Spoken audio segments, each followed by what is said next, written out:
আসসালামু আলাইকুম ওয়া রাহমাতুল্লাহি ওয়া বারাকাতুহু।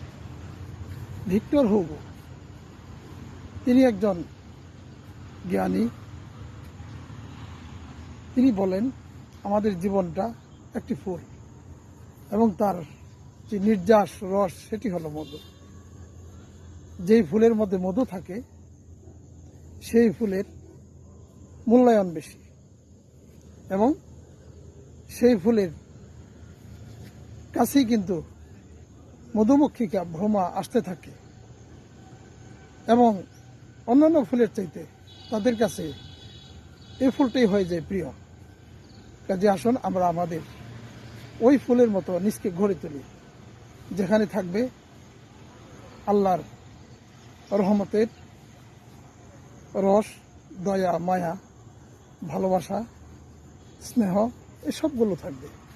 যখন থাকবে তখনই দেখবেন ইনশাআল্লাহ আজিজ যে আমরা আস্তে আস্তে কেবল আমাদের একটা সৌন্দর্যের ধারে কাছে চলে যাব, যেই সৌন্দর্য ফুটে উঠবে আপনার কর্ম দিয়ে, আপনার কথা দিয়ে এবং আপনার ব্যবহার দিয়ে।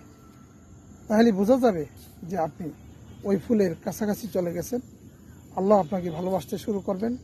আপনি যাই বলবেন, যাই করতে চাইবেন এবং যাই তার কাছে চাইবেন আল্লাহ মঞ্জুর করবে।